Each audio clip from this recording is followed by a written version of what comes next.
जयगुरु श्री श्री ठाकुर अनुकूल चंद्र 138तम जन्म उत्सव एवं भुवनेश्वर सत्संग विहार प्रतिष्ठा दिवस अवसर आयोजित होउची सुधा सर्जना महामहोत्सव। यही महोत्सव रविवार प्रत्युषरु मध्यरात्र जाए चलो। विभिन्न कार्यक्रम अनुसार यही पालित हेबो।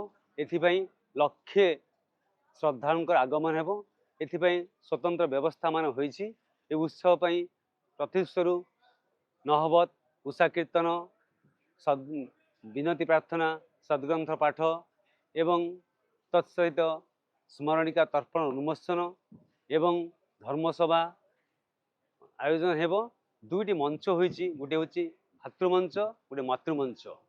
भातृमंच रे सदालोचना धर्मसभा संगीत कार्यक्रम रही एवं मातृमंच रे माँ मानकर विभिन्न संगीत कार्यक्रम सहित एक विशेष कार्यक्रम रही नाटक परसमणि ताहा परिवेशित हेबो। एवं भातृमंच रे एक विशेष लाइट म्यूजिक फ्यूजन सम्मिश्रण देखा मिलिबो। ताहा होची दशावतार।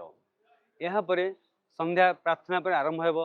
जो सत्संग विशेष आकर्षण व्हाइट बैंड वेस्टर्न स्टाइल रे ए जो धोती पंजाबी पिंधि ठाकुरंकर जो अच्छी गीत भजन ताकू परिवेषण कर देवघर स्वतंत्र भाव में प्रस्तुत आसी परिवेषण करेंगे व्हाइट बैंड।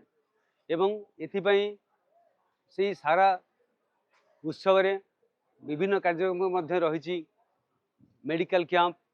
जो मेडिकल कैंप माने एथिरे समस्त विभागर वरिष्ठ डाक्तर एवं विशेषज्ञ माने जोगदेवे।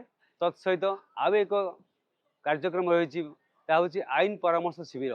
एथिरे विभिन्न प्रकार आईन परामर्शदाता मैंने आसवे। जो सीनियर एडवोकेट्स से माने परामर्श देवे। एथिपाई आउ एक सारा दिवस व्यापी समस्ते जेतिक आस समस्त को प्रसाद व्यवस्था है। आनंद बजार कहुच्छी। एथिपाई माने व्यापक भाव व्यवस्था है। सारा दिवस विभिन्न कार्यक्रम भर ये परिवेश मुखरित हो। सारा सहरवासी को आम निवेदन जनाऊँ सपरिवार ये उपस्थित हूँ। ये उत्सवर उपभोग करूँ एवं श्री ठाकुर भाव में भावित हूँ। जय गुरु।